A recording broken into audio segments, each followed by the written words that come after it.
up, guys, and welcome to the Casual Wrestling Show, the #1 wrestling show meant specifically for casual wrestling fans. Each and every week, I, the Notorious NerdyD, and joined today, special guest, Level Up Lauren, discuss the biggest questions in pro wrestling.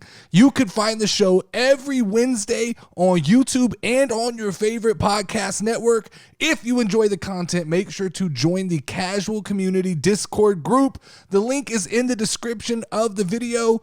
Just come in. It's a chill place to hang out, talk wrestling, talk any other fun topics you can think about. Lauren, let's jump right into the bulk of the podcast here. What do you want to talk about? Everything. Well, that's that. I'm quoting Cody Rhodes as Cody Rhodes like to start his promos with. So, what do you guys want to talk about?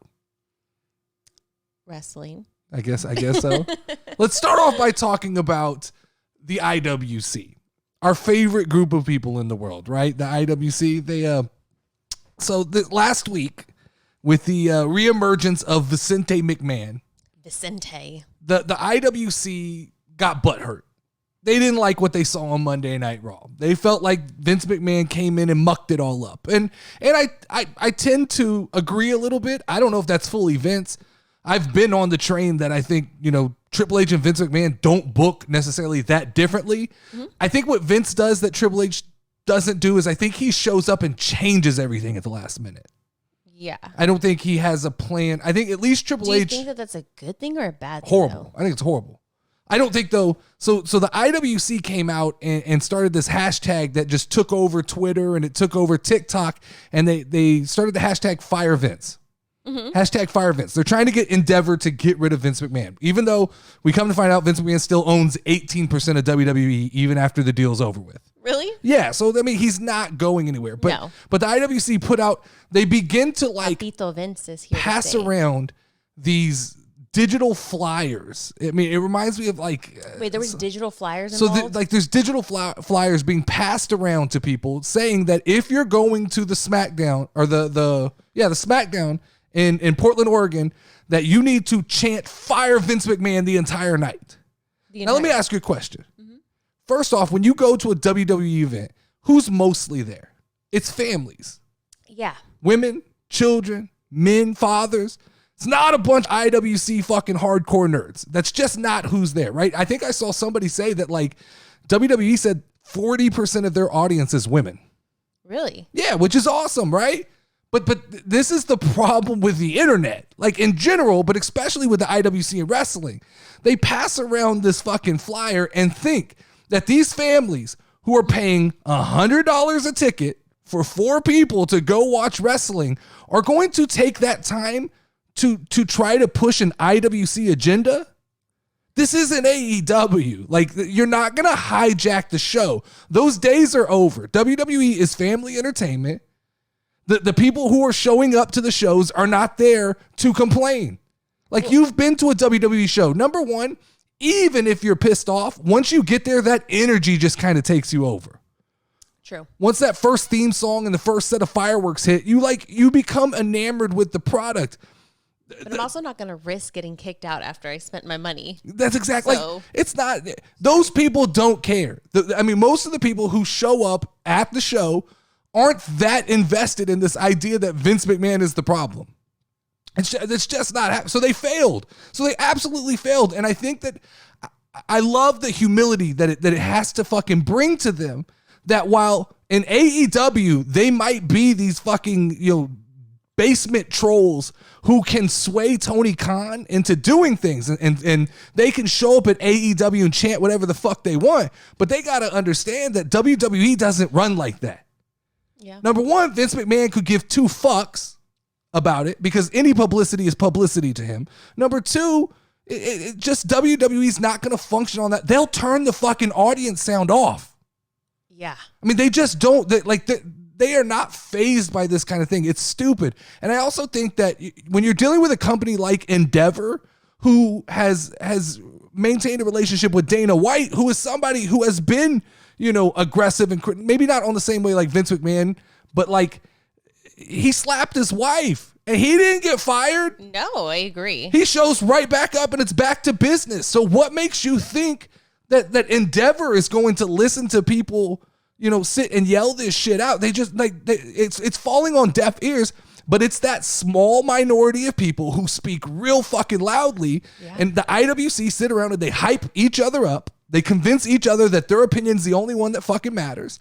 And this is what happens. But this has to be there has to be a little bit of humility for the IWC at this point to understand that that's not going to work. You're not hijacking WWE shows. You're not going to get Vince McMahon fired. The only way Vince McMahon leaves is if the board of directors wants him to leave, or if Endeavor wants him to leave. Or he dies. That's it.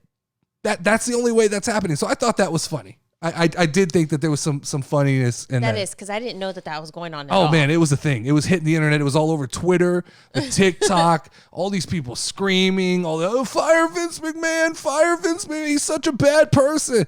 Bro, don't watch wrestling. There's another thing, right? Just don't watch it. If it bothers you that much, don't watch it. But then don't give a pass to all the other people who have done fucked up things, right? Yeah. Don't give a pass to Jeff Hardy when he does drugs and gets in there and endangers other people in the ring. Don't give a pass to everybody else who's done something stupid. I'm on neither side of the Vince McMahon argument. I'm just here to enjoy wrestling. That's it. I don't fucking to be honest with you, I don't care. I don't know what the president of Nabisco has done in his life, but I like his fucking cookies. I like cookies. That's my point, right? And I'm not going to go dig into his personal life and find out that he did something stupid. Everybody's done something stupid. How about Rick and Morty? The fucker was doing all kinds of weird shit, and people are still watching Rick and Morty. And they'll continue to watch it. Exactly. Let's talk about SmackDown, Lauren. Right. SmackDown, we saw the Brawling Brutes take on the Imperium. Mm-hmm. So it looks like we're going to continue on this path of Sheamus and Gunther, which I'm all about. Yeah. I think we're going to ride that wave all the way, probably to SummerSlam. It would make sense. I think that the way things are stacking up, Gunther is in line for a title shot, a major title shot at some point. But I think that's going to be in the fall. I think that'll be late 2023 that Gunther gets a title shot. So I think Gunther probably holds on to the Intercontinental title through SummerSlam, but I think we get some form of a rematch at Backlash. So I'm all about this. Most of the time I'm not good with just repeating the same two guys in the ring over and over, but until these guys put on a bad match, I'm not prepared to complain about this. I mean, I've told you, Sheamus is somebody for me who this past year I grew to like again after Cesaro left, to be honest. Gunther's been a big part of that. The big meaty men slapping each other. Yeah. That quote by Big E, that's what they are. And that's what wrestling is supposed to be. It's exciting. The only thing that I don't like is still that Roman holds 2 world titles, because there's so many matches that are worthy of a world title opportunity. Gunther and Sheamus. On the other side, guys like Seth Rollins, and you got stories like that. And right now, we're just bogged down because we decided that it would look really cool if we put 2 belts on Roman Reigns. And I'm tired of the 2 fucking belts. I'm jumping ahead here, but on Monday Night Raw, Kevin Owens came out, and he's just fucking all jacked out trying to hold these 2 awkward-ass belts. At least the WWE title. Mm-hmm. It has kind of a form shape that sits on your neck, but those round ass titles, you gotta fucking hold them way out, and they're just a pain in the ass. The Usos had it down because the Usos got a little swag to them, man. They clank them together and shit, but it feels like they also had a long run with them to get comfortable with them, but it feels like KO is very uncomfortable carrying the 2 belts. So yeah, Sheamus and Gunther, I'm all about it. Run that shit all the way through SummerSlam, especially if Drew McIntyre is going to keep crying like a little bitch. Mm-hmm. Then I'm all good with doing Sheamus and Gunther through SummerSlam. Triple H announced another WWE Draft. You excited about that? So they're going to do another WWE Draft? I'm a little bit behind. I know you're not. I'm trying to catch you up. If anybody doesn't know, you've been working a lot. Yeah. And so I'm catching. We're taking this episode. We'll call this episode Catching Lauren Up with Wrestling Stuff. So the WWE Draft, that's where they did a Raw and SmackDown draft? Yeah, so this is where the rosters start to change. Okay, cool. Where they mix up the rosters a little bit. I'd like for them to actually do a real one though. would be cool. I think everybody would, but they're not. It'll be the same bullshit. It's just a restructuring of rosters. Like halfway through the matches. Now we're going to pull so-and-so to SmackDown. I like right after WrestleMania doing this. I think that makes sense. I think you come out of WrestleMania. So the timing of this is perfect to me. I'm not mad. I'm not upset about this. You come out of WrestleMania. That's where your big stories kind of blow off.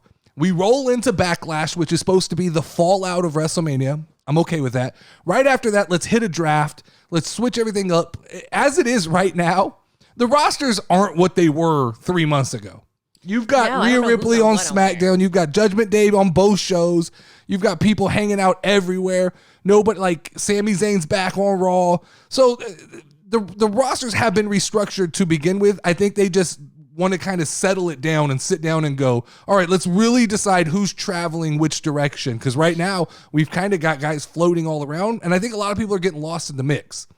Yeah. I do think Triple H coming out to announce this was a little anticlimactic. I think that everybody expected him to say something as far as like everything else that's going on and to kind of like reaffirm his position in the company. And instead it kind of feels like one of those like, hey, look over here. We're going to do something exciting that you guys can talk about for the next couple weeks while Vince kind of reinserts himself back into the company. Mm-hmm. It felt a little bit like that to me. Also on SmackDown, Rhea Ripley cut a promo as the SmackDown Women's Champion. Mm-hmm. And she was accompanied by the Judgment Day in the ring. Great promo. She killed it on the promo. I think with that promo, Rhea Ripley proved to me how far she's come, just in the last 2 or 3 years. I think that she proved to me that she may be the best woman on a microphone right now. I used to think it was Becky Lynch, but Becky Lynch has become very formulaic. It's very like, if you read and what the day she stopped breathing was one thing, but she's become very like, almost like if you read Wrestling 101 promos. Yeah. It's like, say something about the crowd, wait for crowd to react. Say something tough, wait for the crowd to react. Whereas Rhea Ripley, Rhea Ripley still felt like she was speaking from the heart, and it came across well. One thing I don't understand, Laura, is why the Judgment Day lost any matches at WrestleMania. I don't know.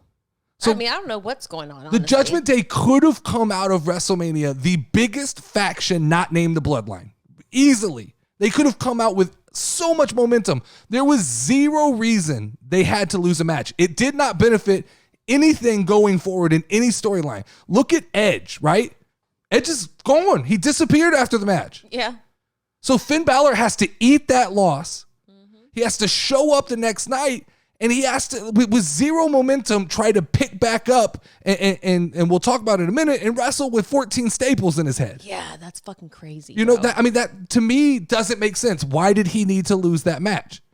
Because here you go. You got Rhea Ripley as champion. If Finn Balor comes out of his match with a W, now the Judgment Day looks that much stronger. Why did Dominic Mysterio have to lose to Rey Mysterio? I don't know. I actually don't. We are on, obviously. This has all been set up, and the setup is perfect to head to Puerto Rico to do something with Bad Bunny. That's all great. But why did we need to have Dominic Mysterio lose at WrestleMania in order to stay on that same path? You could get to that same location right now if Dominic had won. And if Dominic had won, and you come out and you cut that same promo with Rhea Ripley saying, "Mommy's the champion, it's time to stand up for your champion," then you can hand the microphone to Dominic and he can say, "I beat my dad. I am, the biggest heel in the industry." And you can have Finn come out and say, "Yeah, I put the old timer down." Man. Fucking powerful. Well, Judgment Day, watch that shit. They would have been a beast, but instead, for no reason, there's no reason that they lost any of those matches. Edge did not need any of that momentum moving forward. And Rey Mysterio goes on to the next 2 weeks to lose to Theory and then lose a tag team match. So why were you protecting Rey Mysterio? Even as Rey Mysterio, as Dominic's dad, it feels like, hey, this is the opportunity to give you a WrestleMania moment. I agree. And I think they fumbled the ball in that situation so bad. The Judgment Day could have been so much more. And they continue to act like they're going to keep the group together, which is fine. But why not? What is the point of the group? Exactly. Kind of like, I don't get it anymore. What's the point of the group if they're not winning? Because they kind of label themselves as like this, like, we run SmackDown, we run Monday Night Raw, but you guys continue to just lose, except Rhea. Mm-hmm. But it would have been that much better coming out of WrestleMania if Dominic beat Ray, that you still set that story up the exact same way the next night. Because you could always get revenge afterwards because he beat him or something. What do you need that? Why? Here's one thing. Why does the bad guy always have to lose? I don't think the bad guy has to lose. But that's the way WWE books it, right? Is the bad guy always has to lose pretty much. Like, what is wrong with Dominic Mysterio coming out of that program ultimately, like, just beating his dad down? I think I'd like to see the bad guy win, because then when the good guy wins, it feels that much better. Agree. 100% agree. I don't know what they were doing there. Let's see what else I have here for SmackDown. Sami Zayn lost to Jey Uso with interference from Solo Sikoa, leading to the Usos' victory. And then Matt Riddle returned to spark up a rivalry with Solo Sikoa. I'm all good with this. I think this works. Continues to be the best thing in wrestling. Sami Zayn, Kevin Owens, two like workhorses versus the Usos, who are still, to me, the best tag team in all of pro wrestling. I think this continues to work. I think that the addition of Solo Sikoa into the story with Riddle on the other side works. I think Riddle's the perfect fit for Sami Zayn and Kevin Owens. Right? Since he came back? Yeah, he does look bigger. He looks like he got bigger. And I think he's a good fit. And I think it's a great way to reintroduce Riddle into like major storylines. Yeah. And he can take a little bit of that momentum off of Sami Zayn and Kevin Owens. So I like everything about this. I like. One thing I don't like is 1 week after WrestleMania, 1 week after your show of shows, and Roman Reigns isn't on SmackDown. Yeah, that's true. What? I mean, it just feels to me like such missed opportunities. Like that, I get it. He was on Monday Night Raw, but what, does Roman have in his contract that he can't work more than one fucking night a week? I guess so. And I get like he wants to be a part-timer, but like coming out of WrestleMania with everything that happened, and the thing is, even on Raw, he was just kind of a pawn to set up the Cody Rhodes, Brock Lesnar story. Yeah. There wasn't anything that pushed forward a Roman Reigns narrative. And I get maybe he's not going to be at Backlash, but I still feel like that Roman should be on SmackDown conducting what is going on with the Usos and Solo Sikoa. So I don't love that part of it. But I ultimately think that we are building towards Jey Uso and Roman Reigns. It feels to me that's where that story's headed. I've seen people. At some point they're ever gonna break up the belt? Yes, break up the belts. Yeah. Yes, I think so. Or they're so two options here, and we talked about this in the Discord. Mm-hmm. There's one of two things. They're either going to separate the belts, or more than likely they'll combine those belts into one title and present a new title. Okay. But at some point they can't continue. I don't like for it to happen soon, because I feel like it's a little bit greedy. Well, I don't think that the USA Network is going to participate much longer in this idea that like up to WrestleMania it was okay because you had Roman coming over every so often, but as things kind of settle back down, Monday Night Raw has to have a world title. It has to. 3 hours is too long to not have a world title featured on that show every week. It just doesn't make sense. There's not enough belts for 3 hours right now. Yeah.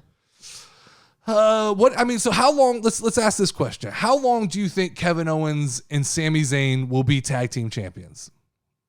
I don't foresee it being very long. So we came out of, this record breaking run with the Usos. So here's my thoughts. It's not longer than a year. I think it's going to be about a year.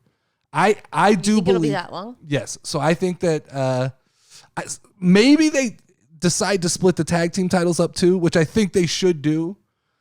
But I think that Kevin Owens and Sami Zayn hold it in some form or fashion until WrestleMania next year, because I think they probably drop them around Royal Rumble. That seems like that makes sense. And then at WrestleMania next year, we're going to get Kevin Owens versus Sami Zayn.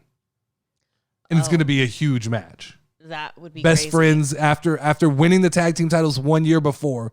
You got best friends going one-on-one against each other. I mean, let's hope we get that story, but I mean, no, they're not always that great. These are predictions. You know? These are not, of that course, would be awesome. They'll figure out a way to fuck that up. But I think that makes the most sense. I don't love holding up the tag team division for a whole nother year. Like, you have to split those belts up because you've got teams like the Street Profits, you've got the Alpha Academy, you got Maximum Male Models, you got the Viking Raiders, the New Day will be hanging around. You've got all these groups, and if there's no belt to fight for, what's the point? It becomes mundane really, really fast. WWE is not good anymore at telling a story that doesn't involve a title. It is very hard to keep people interested when there's not a belt, so you have to give people a reason to fight. Fucking Ricochet and Braun Strowman fighting against the Viking Raiders is great. But why? Why are they Why are two fucking guys that dress like Vikings every week fighting against just two random ass dudes? Yeah. With no story other than just this is what's happening. It's not even like to put them in contention for the tag team titles. That doesn't make sense. One of my favorite parts of Raw this week was Otis when he made his whole body jiggle. Otis is great. I love Otis. Otis needs to be featured more. But once again, like, where do you put these guys? There's not enough titles on the card to feature enough people. And if you're not going to add more titles, get fucking creative with the storytelling. Now, this week on Monday Night Raw, we were plagued with travel issues. It looked like about 50% of the roster couldn't get to Monday Night Raw, which left us with a very awkward show tonight. I know you watched some of it, or not tonight, last night, but yeah. You watched some of it. You didn't get to watch all of it. I'll tell you, you didn't miss much. It felt like they literally showed up and went, "Who's in the back? Who's here? We got 7? All right, fuck it. We'll make it work. We'll make it work." And on top of that, it's not just that they were like, we got 7. They literally had a guy with 14 staples in his head and a partially torn calf muscle wrestle like a 20-minute match to open the show. Yeah. I was afraid like we were going to get guts somewhere at one point. To me, that doesn't make sense. Dominic Mysterio's standing there. He's perfectly fine. Put him in the mat, put him in the ring. That didn't make sense to me. Yeah. You have so many other guys. Why are we doing this to Finn Balor? And I know it's probably Finn stepping up and going, "No, I can go." But I can do it. Let's make a rule. You got more than 3 staples, you got to sit out a night. You got to take the night off. That should just be the rule. But we went ahead and it was a pretty good match for the circumstances, but I just don't love the idea of a guy with staples in his head having to wrestle a match on Monday Night Raw, whether 50% of the people show up or not. I think maybe we chill out on that. The main event was Solo Sikoa versus Kevin Owens. I mean, good main event. Exactly what you were expecting with who was there. Sami Zayn and Riddle showing up late, coming out for the save, all that. So do you think they really showed up late? That's what was confusing, right? Because even if was it planned? Did they literally show up at the last minute of Raw, or is that a plan? That to me felt very weird. You mentioned something. I did. And I'm not a conspiracist, and I don't love to jump, but there's something to the idea that, what if there wasn't travel issues? What if there's just a lot of people who are upset with WWE right now, and they are having problem with morale? There's people who don't want to go out and do their job. What if? Because it does feel weird. At first, there were people reporting that Liv and Raquel weren't going to be there. Of course, they show up and win the tag team championships, we'll talk about in a second. Riddle and Sami showing up at the last minute is weird because, how convenient that you show up timing had to be right when we need you. Well, yeah, because if they weren't there, then what would have happened? Or if they were there earlier, why did we sell it as they're there at the last minute and leave Kevin Owens out by himself? I don't know. That smells fishy to me. That doesn't feel. I think that there's something there. Maybe. In my opinion. I'm not gonna argue that there's not. I'm not gonna argue that there's not. We'll see. So I just mentioned it. The women's tag team match. I saw a lot of people complaining. Oh man, Becky and Trish already dropped the belts. That was the plan from day one, man. That was always the plan. This is when they talk about storytelling and Triple H says he had a plan put together. This was always the idea. The idea was that those belts get them off of Damage Control, put them on Lita and Becky Lynch, have them do something big at WrestleMania so that everybody pays attention, and then for those belts to get dropped. I believe that the belts were intended to get dropped to Ronda Rousey and Shayna Baszler, but I still think that this is the correct path that you take. I don't think they want Becky and Lita or Becky and Trish in the ring with Ronda and Shayna just because of you get some weird like credibility issues. Mm-hmm. The better story is to let Raquel and Liv win the titles and then have them go over to SmackDown and lose the titles to Ronda and Shayna on SmackDown.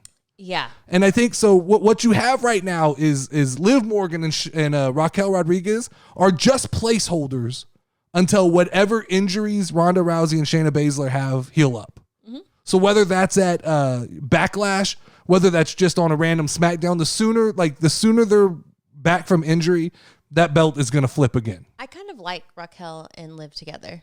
But you did tell me. Raquel Rodriguez is the queen of having a random fucking tag team partner and winning the championship. You said a little one, though. I guess partner. They're all little compared to her. But yes, she's the queen of like having somebody that she has to carry. Now, yeah. Liv is a little more credible than Aaliyah, but still, it feels very similar. Mm-hmm. I really liked their outfits when they matched. And then they stopped, which made no fucking sense. I agree. They should have stayed with the matching outfits. Stay with the matching outfits. Cody Rhodes cut a promo on Brock Lesnar challenging him to a match. I did see that. Okay, cool. We knew this was coming. Like, Cody wears on me, man. Sometimes he looks like a porcupine to me. Interesting. That's an interesting take. He comes off as an entitled, like, brat to me. Mm-hmm. It's always this, like, of course I'll fight anybody. Like, no, like, it's the same. Well, it's the same problem with Bianca Belair, right? Like, a little bit of adversity and showing. Guys got to realize, guys and girls have to realize that vulnerability in wrestling is what makes the chase so good. When it looks like maybe it does look like you're afraid, or it looks like you don't think you can win, it makes that moment so much better.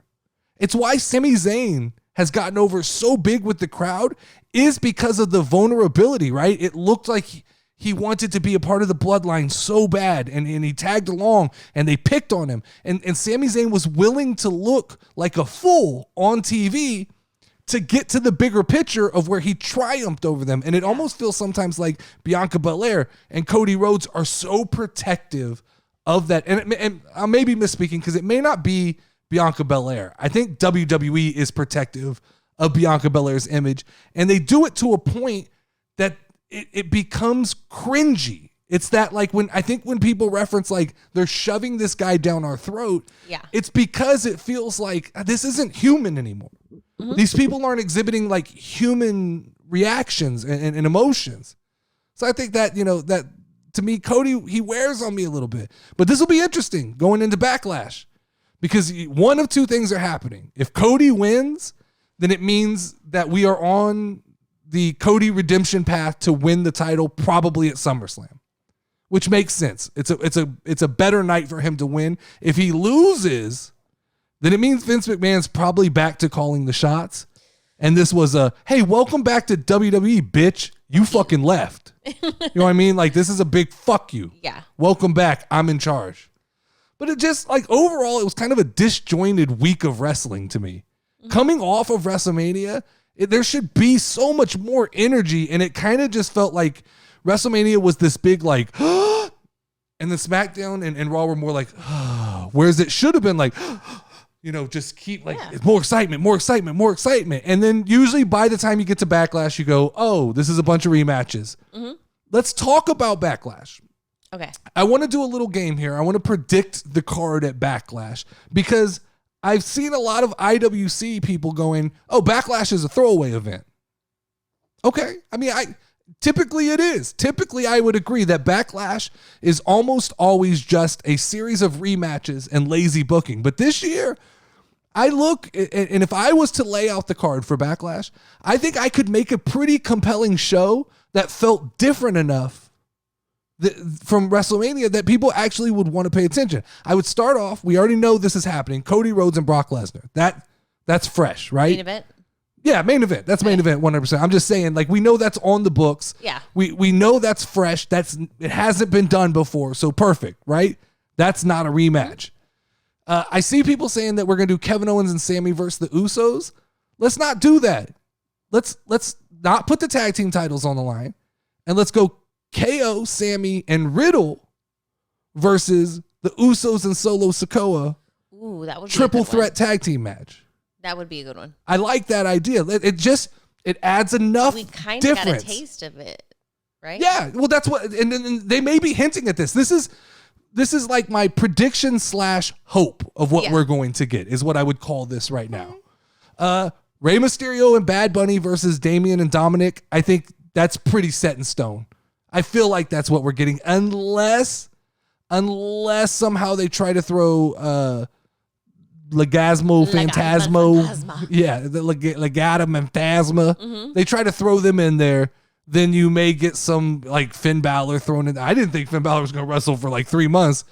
Dude's already wrestling. So you might get Judgment Day versus Rey, Bad Bunny, and Santos. What about Santos the brothers, Escobar? The Mexican brothers that kissed the girl. Los Lotharios? I don't know what happened to them. Yeah, where did they go? When Triple H took over, went to Puerto Rico. I think when Triple H took over, a lot of those people disappeared. I would do Bobby Lashley versus Bronson Reed. I would give them a proper full match at Backlash. I would go, okay, so Io Sky won her match, so we're pretty sure we're getting Io Sky versus Bianca Belair. That's fine. I'm good. Predict that. I would go LA Knight and Xavier Woods. We got to get LA Knight onto a premium live event, because if they don't, we're going to run out of time to pay off on the fucking, he's got a buzz going. Yeah. And you didn't feature him at WrestleMania. So I think even if it's a squash match, just get his face in front of people. He's good at at Backlash. Working the crowd and getting your attention. Dude, I mean, he's different. Even though a lot of people say like he mimics other wrestlers, I guess mannerisms I don't and give stuff. a fuck. He's I don't good. care, but I like him and I want to see more of him. He's good. Imagine him in front of a Puerto Rican crowd talking shit. Talker, and I like it. It looks like we might get Rhea Ripley versus Zelina Vega. I think that's a good first match, because I would 100% squash match. Yeah. At a premium live event. Yeah. Have Rhea Ripley come out of the gates and just boom, one move, Zelina's down, 1, 2, 3, hold the belt up and begin like a reign of domination. Yeah. Have Rhea just start knocking them down. You set them up, she knocks them down. Mm-hmm. And then I think we may get Gunther versus Sheamus in some form or fashion. Okay. I don't think it's a straight up match. I think something happens. It'll probably end with a DQ or something that keeps that story rolling through SummerSlam. I don't think we get a definitive finish in that match. Maybe we get some form of Imperium versus Brawling Brutes in like a big gimmicky style match. Mm-hmm. Cage match or no holds barred. Yeah. Like another one of those Donnybrook matches or something like that. The Donnybrook match. Yeah. So I think that's a possibility, but I think we continue there. So I think that's 8 matches. That feels to me like what Backlash could look like. That leaves off Austin Theory, but I don't know right now if Austin Theory has enough going on. He's boring to me right now. I agree. I'm with you there. I want to shave off his beard. I don't like it. All right, so let's do something new here.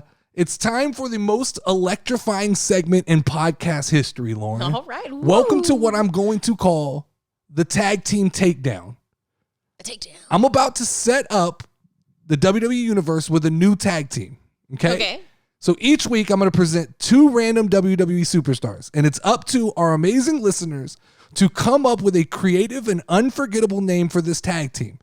You can submit your answers on our Discord channel, name this team, and make sure to tune in on the following week when we reveal the one winning team's name. But that's not all. As a special bonus, the newly formed tag team will enter a virtual squared circle in WWE 2K23 Universe mode, where each week the new tag team will challenge the previous champions for an opportunity to win the casual tag team titles. Dang. Okay?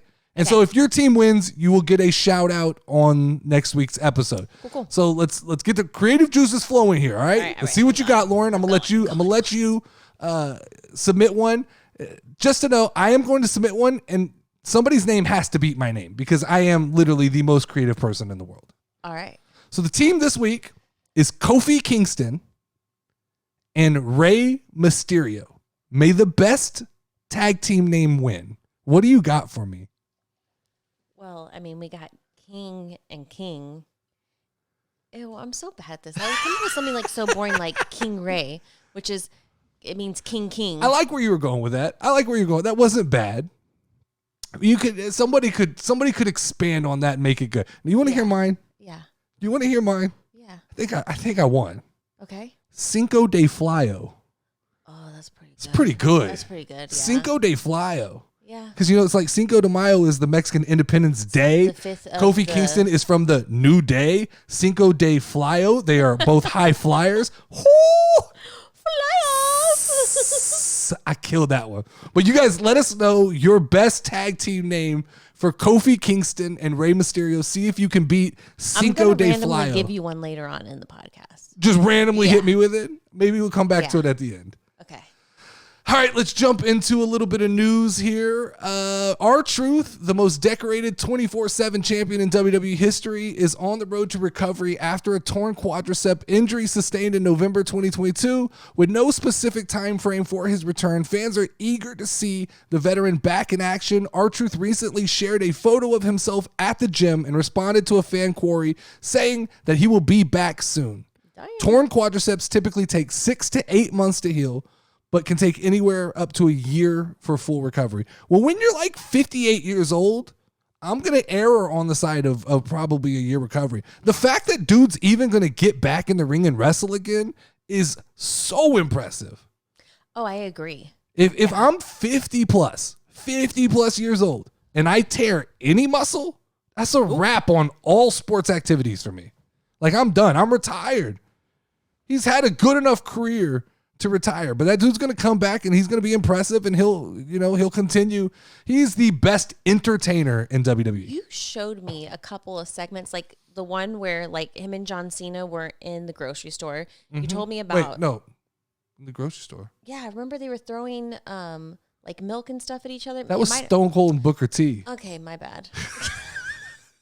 Yeah, that wasn't R-Truth. R-Truth did Little Jimmy. Okay, that was Little Jimmy. Little Jimmy. Kid. Yeah, he had an invisible fan. Well, on a side note, I'd like to see more stuff like the grocery store stuff. Agree. That stuff was always good. That's what the Attitude Era did really well. Flying Flockers. That I don't know why they don't do more of that. That's my name. The Flying Flockers? Flying Flockers. All right, doesn't even make sense, but we'll keep it. AEW Fight Forever, All Elite Wrestling's first console video game, has been available for pre-order since August, Lauren. Okay. But THQ Nordic has not yet announced an official release date. Although, I believe it was Dave Meltzer said on his podcast that the video game is finished.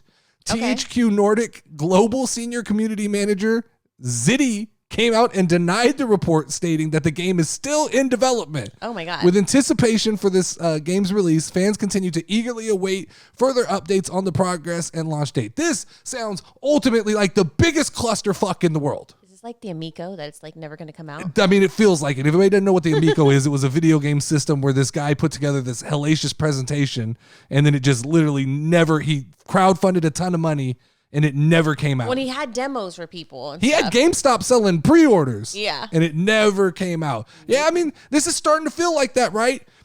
So you mentioned something to me earlier. Uh-huh. And it was funny. Okay. You talked about a podcaster that you listen to. Mm-hmm. And you said that she reminded you of me because she said, creative endeavors are hard because you never know. It's hard to just stop and say, this is done, give it to the world. Yeah. Right. And so like when I'm doing a podcast, I want to take 2 weeks to edit it, but eventually you have to go, this is done, give it to the world.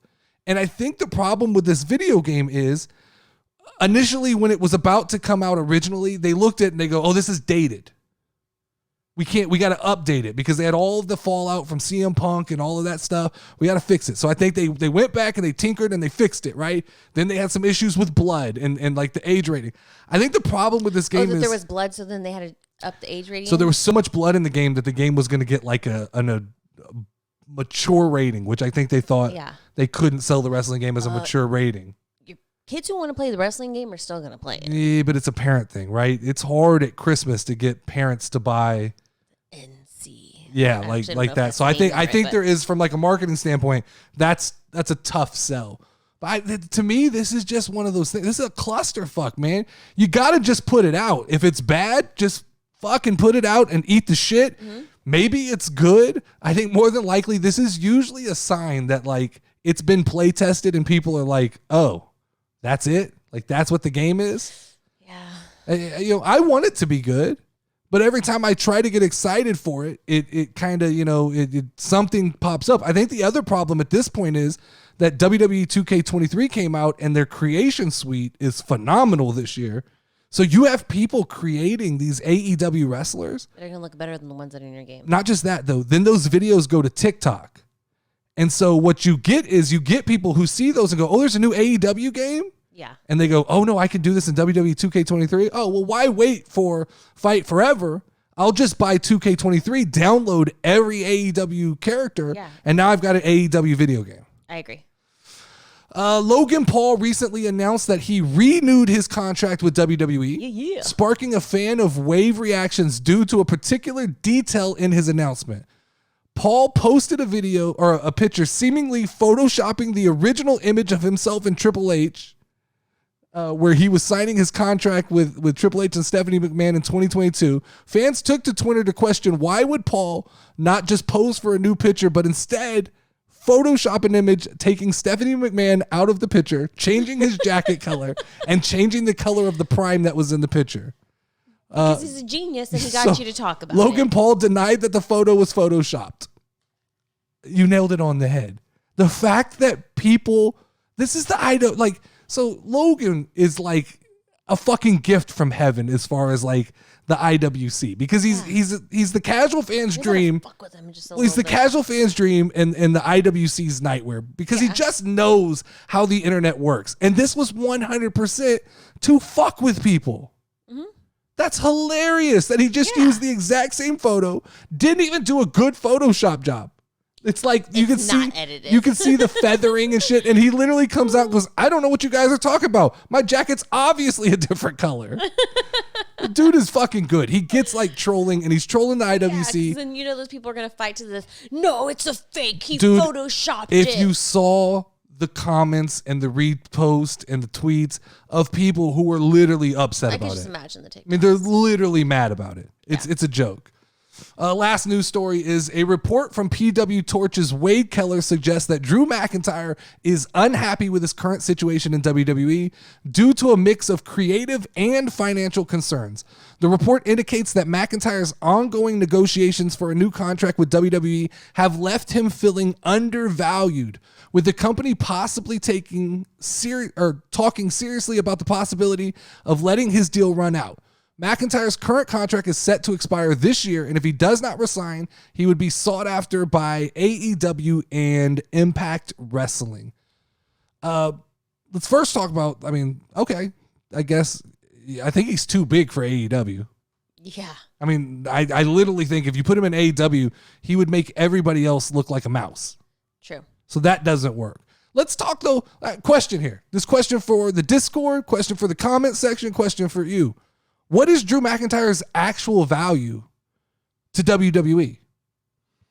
Like, when you look up and down the roster, do you see a world championship run in the next 2 years for Drew McIntyre? No, because there's so many other people that are too many people in line, right? Yeah. So you immediately go, well, you can't make the big boy money if you can't make yourself important enough to carry to put yourself on the throne. You're not at that level. So that means he's got to be on that like second tier down, right? Which is like the Sheamus tier, I think. Yeah. And so it really becomes a little bit of like a check of humility, because he's got to look in the mirror and he's got to decide. Drew probably still views himself as a guy, right? As one of the guys. He looks at himself, he looks at Roman, and the problem is physically, he is. And talent-wise, he is. But it's so crowded right now at the top of WWE. You got guys like LA Knight who are chomping at the bit. You got guys like Theory, who's going to be coming up into that world title picture sooner rather than later. You've got Gunther, who looks like he's in line, right? Seth Rollins is probably due to get back into that rotation. It doesn't look like Roman Reigns is necessarily leaving, so you talk about 1, 2, 3 champions later, and Roman may be right back in that picture. Brock Lesnar's still hanging around. They're still trying to sell us on fucking Omos, right? Cody Rhodes. Cody Rhodes is, I don't know how I forgot that. Cody Rhodes is in that picture. So where does Drew McIntyre fit, and what is the value? it's a good question. I think it becomes it's that hard talk that you have to have with yourself where you go. Well, and I think since he hasn't kind of been around, I've almost forgotten about him. Does that make sense? Yeah, no, 100%. Like, I haven't missed him, if that makes any sense. Yeah, I mean, but where he is kind of where he fits. That kind of middle of the card, upper mid-carder who doesn't have to lose. He's a fan favorite, but like Intercontinental Champion, that seems like kind of the ceiling right now for Drew McIntyre. Yeah. And I know what are your other options, right? Like, are you really going to go to AEW? Really? Well, so what it boils down to is, does he want to be the guy? Because if he goes to Impact Wrestling, he's immediately the fucking man. You don't get seen on TV ever again because nobody really watches Impact Wrestling. I don't know where to watch it. That's okay. And if you go to AEW, you're literally too big. I mean, and that's not even me trying to be sarcastic. He's too big. Mm-hmm. You can't put him. I'd like to know, like, how many WWE stars that went to AEW are wrestling on Dark. Oh, it's a big number, but let's go one step further. If the idea is that like the Young Bucks and Kenny Omega and Chris Jericho, they all have like the final say in what goes on in creative, even though they try to act like they don't, they do. You think they're putting themselves in the ring with fucking Drew McIntyre? No. Because you just like, you can do all the flips in the world. You're still not the fucking Scottish warrior. Mm-hmm. That doesn't make sense. Slice and dice you. All right, Lauren, let's finish off the show. Now that you're back, with a beloved game of 10 questions. It's been a couple months since we've done this. I know. I do believe we ended with you with the belt. That I had the belt when you left. And now look, it's a little dusty because, you know, you've been gone and it's just been sitting on my mantle as the... I think that because I've been gone for so long, I should be allowed to ask all of those questions that y'all nixed for a minute. So here lies the problem with that, Lauren, is just say yes. No, we figured out that it was almost possible to get to who you wanted without ever asking a wrestling question. Now. I think though, if you got creative with the way you asked those questions, if you just put a little bit of effort into making them feel like they were wrestling related, then you could get there. But 10 questions. Have to be wrestling related. All right. Are you ready? Yes. Question number 1. Was this person on Monday Night Raw? No. Okay. Was this person on SmackDown last week? No. The fuck? All right. Was this person wrestling in WrestleMania? No. Okay. Is this person a girl? No. Okay. That's 4. Is this person somebody we've talked about on the podcast today? No, that's 5. Damn it. Okay. Does this person wear man panties? Yes, that's 6. Okay. Is this person somebody that I've seen wrestle on TV? Yes, that's 7. Okay. Are the color of his man panties red?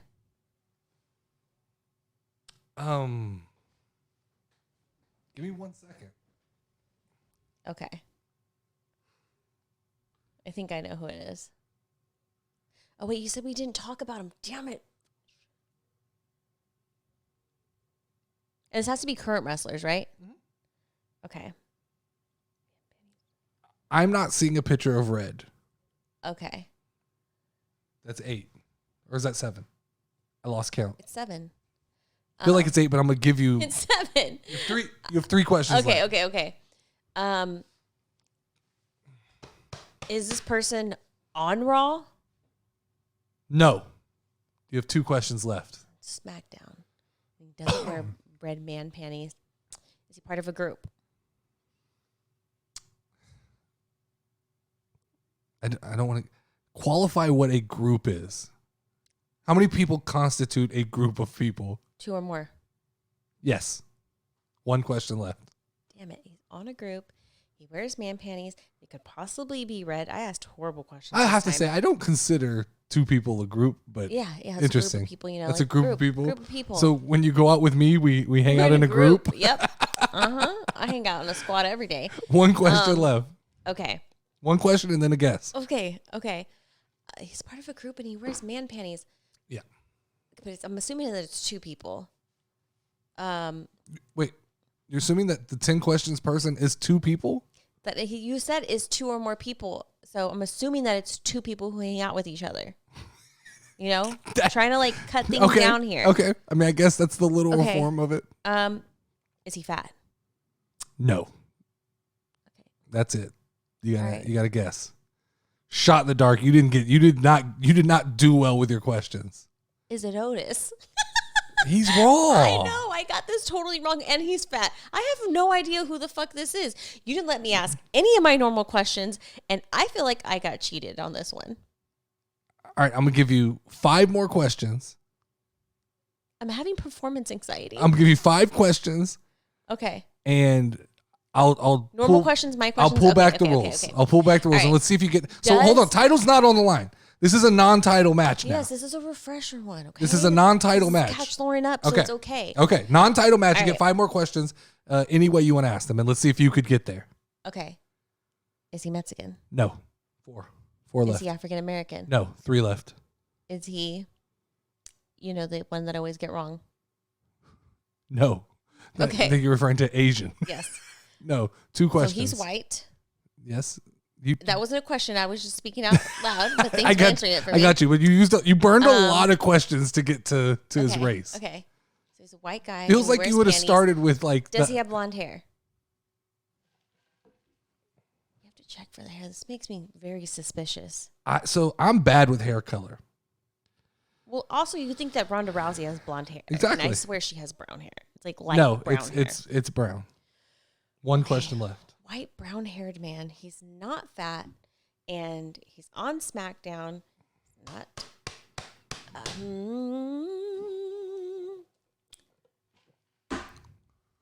Okay.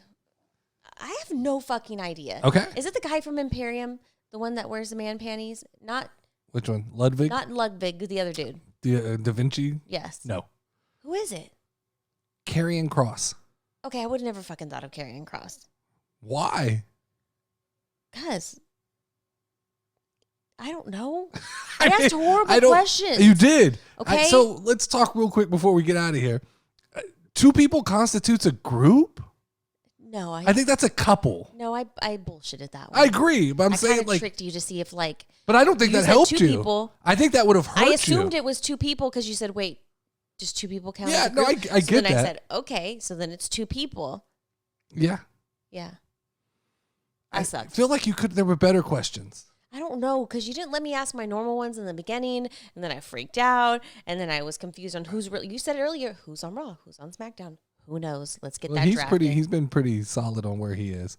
But that is all that we got for you guys this week. Make sure to like and subscribe to the channel. Make sure to check out the Discord to meet other cool wrestling fans and casual fans.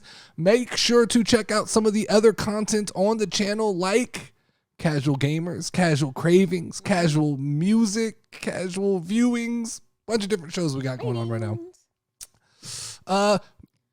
League 1 of the Casual Wrestling Fantasy is full. Oh, really? League 1 is full. Nice. We are drafting Friday during SmackDown. I believe at 7:30 p.m. Central Time.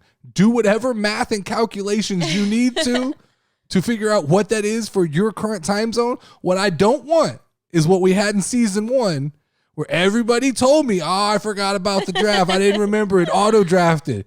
Hey, man, Friday is the day. I've got it set for, I think, 1 minute a pick. Oh, my gosh. Which it goes fast. It did. It goes fast. Make sure to go to Drop the Belt and have your kind of predetermined list of who you're trying to get.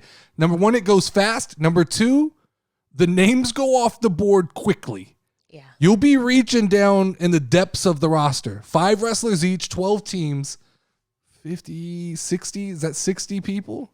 Yeah. We're going to go 60 deep on wrestlers. And this year, instead of just one overall like total score, I'm putting together a schedule so that we can actually have head-to-head matchups. It's going to be way more fun this year.